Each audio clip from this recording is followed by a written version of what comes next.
ocurrido este viernes, hablarles del cinismo de personajes como los expresidentes Ernesto Zedillo y Felipe Calderón, que han estado presentes en una conferencia en Madrid, España, de la mano o en compañía de las voces más conservadoras que hay en el Foro Internacional 20 años de la organización FIL, Democracia y Libertad. Estuvieron presentes ahí Ernesto Zedillo, un hombre, Ernesto Zedillo, que francamente no es muy dado, ¿saben?, a aparecer, a lanzar diatribas como sí lo hace Felipe Calderón. Aquí vemos el tuit de Felipe Calderón diciendo: en el foro 20 años de FIL, Democracia y Libertad en Madrid, tuve el honor de compartir panel con los expresidentes Ernesto Zedillo de México y José María Aznar de España, así como el juez y ahora senador Moro de Brasil. Disertamos sobre el futuro de América Latina. Díganme ustedes, ¿acaso Felipe Calderón y Ernesto Zedillo creen que tienen la bola de cristal para saber qué va a pasar en el futuro de América Latina? Es interesante escuchar a estos presidentes, sobre todo a Ernesto Zedillo, que en su discurso señaló que el gran problema que hoy enfrenta México en particular y América Latina en general es que hay líderes políticos que apuestan por el populismo. Sin hablar con nombres propios, era evidente que se referían al presidente de México, Andrés Manuel López Obrador, a quien culpan de prácticamente lanzarse contra todo lo que se ha hecho en el pasado y de alguna manera no solamente parar en seco, sino retrotraer muchas de las reformas que, en opinión de Ernesto Zedillo, nos habían llevado hacia un país con mayores garantías en términos democráticos, con mayor crecimiento, con mayor beneficio para las futuras generaciones. Y cuando yo lo escuché, francamente, no pude evitar pensar en el tremendo cinismo de esta gente, particularmente Ernesto Zedillo, un hombre que nos hipotecó a generaciones enteras de mexicanos con el tema del Fobaproa. Pero vamos a escuchar cuáles fueron las palabras que utilizó Ernesto Zedillo para hablar precisamente de sus críticas hacia los líderes populistas que quieren mirar hacia fórmulas del pasado. Escuchemos. Se confirma que América Latina tendrá otra década perdida.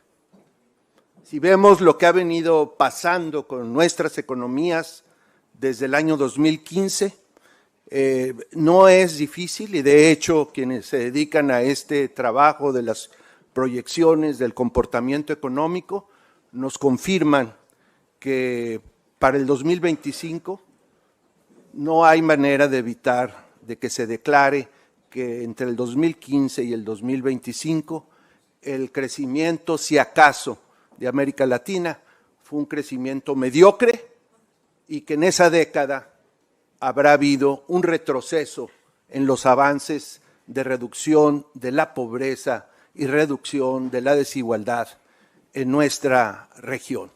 Ese es el primer hecho. Segunda observación es que esta triste situación tiene que ver con la actuación de nuestros gobiernos, en la mayoría de nuestros países. Vamos mal en las economías, estamos teniendo retrocesos sensibles, en algunos casos dramáticos, en lo social y claro, ahora pues tenemos gobiernos que explican esos resultados.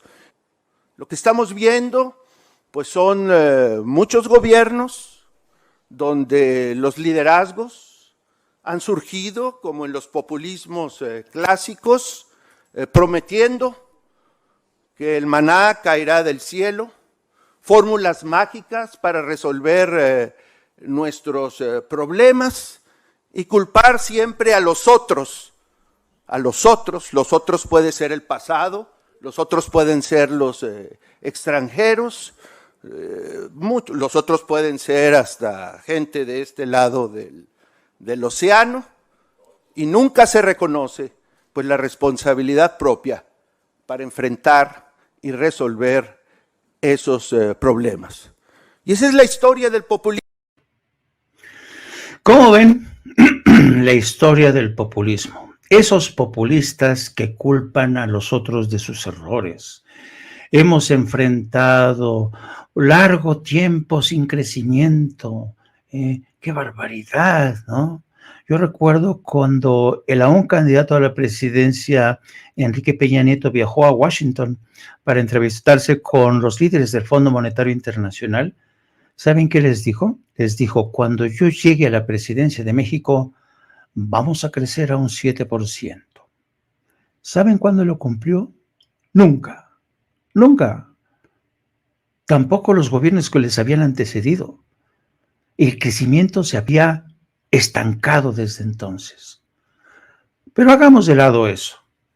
¿Y qué pasó cuando entró Enrique Peña Nieto? ¿Y qué pasó con las reformas impulsadas por Carlos Salinas de Gortari?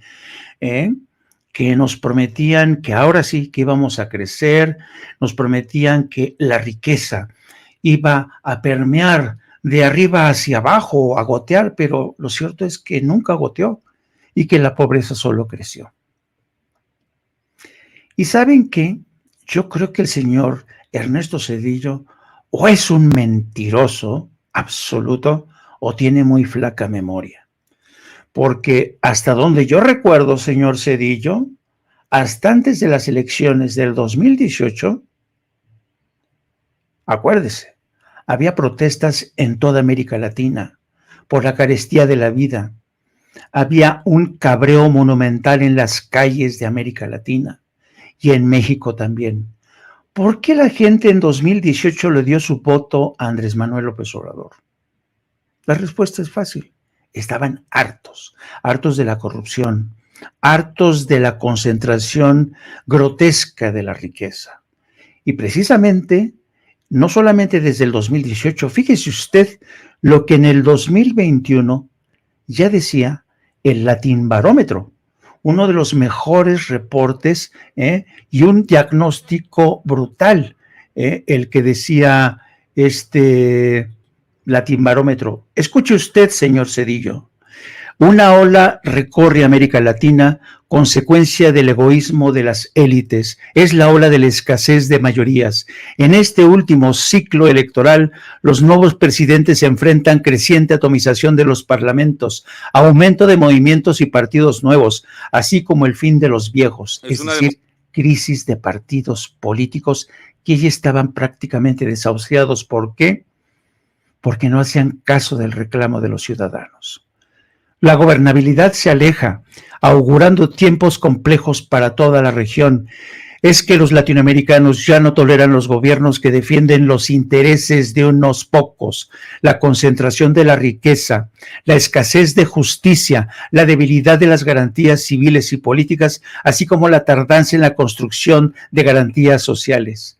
El abuso de poder, los privilegios, la restricción de la pluralidad están en el corazón de la demanda de igualdad ante la ley, de respeto y dignidad. La crítica de los ciudadanos a la democracia es una demanda de democracia. Ningún pueblo de la región está contento con la manera con que funciona la democracia de su país. Escuche, sigue escuchando, señor Zedillo. A más de 30 años de las transiciones, las democracias se han consolidado en grados crecientes de imperfección con estados anquilosados. La pandemia ha desnudado el poder, dejándolo sin máscara para esconderse. Los ciudadanos han salido de Macondo para incorporarse al mundo globalizado que el virus puso en las pantallas de sus smartphones. una combinación explosiva para la gobernabilidad, demandas de desarrollo globalizadas, oferta macondiana. Las nuevas élites se quedan con más poder y más tiempo que el deseado a su bienvenida. Las ideologías se corrompieron con el poder, dejando a la izquierda y a la derecha desarmadas y con baja legitimidad. América Latina no puede seguir tardando décadas en desmantelar las desigualdades y la discriminación. Los presidentes ya tienen la mitad de aprobación que tenían hace una década. Los populismos y las autocracias sustituirán las decadentes democracias si las élites no mejoran su oferta. Es más fácil vender ilusiones que una mala política. Los monstruos, ojo, aparecen cuando hay cambio de época, porque no estamos solamente cambiando estatuas de Colón por un indígena, estamos ante una demanda de libertad que romperá todo lo que se tiene que romper para llegar a buen puerto. El puerto se llama democracia plena y el camino son las calles de ciudadanos protestando o votando, como lo hicieron en México en 2018. Así es que, ¿qué tal que ustedes y esta gente sigue denunciando que los gobiernos como el de López Obrador quieren retornar a viejas fórmulas que ya habíamos dejado atrás, ¿no? Y que el gran pecado de López Obrador es haber suspendido, cortado o incluso dar marcha atrás a las reformas que emprendieron los gobiernos de Calderón, de Vicente Fox y sobre todo de Enrique Peña Nieto. ¿Se acuerda, señor Zedillo? Todas las reformas que incluyeron la privatización de bienes públicos, como los ferrocarriles nacionales que usted privatizó, y gracias a ello se lo llevaron contratado a Estados Unidos. Así estaba toda madre, ¿no? Así eso estaba funcionando bien, pero solo para unos pocos, entre ellos usted. Mientras la mayoría se hartaba, se cabreaba, salía a las calles, se manifestaba, protestaba no solamente por la pobreza, por la injusticia social, sino por la violencia desatada, porque esto se había convertido en la jungla. Pero usted estaba muy confortable en Estados Unidos, dando sus clases de economía, bien resguardado. Así es que, dígame usted, señor Ernesto Zedillo, ¿hace cuánto no se daba una visita a México? Y ahora también defendiendo a los españoles, dice, porque protestan los ciudadanos incluso contra la gente de acá, o sea, los españoles como Iberdrola, que han llegado para ver de qué manera también nos chupaban la sangre. No, de verdad, esta gente no tiene vergüenza. Y fíjense lo interesante del caso. Desde que asumió el poder Andrés Manuel López Obrador, han insistido con este tema de la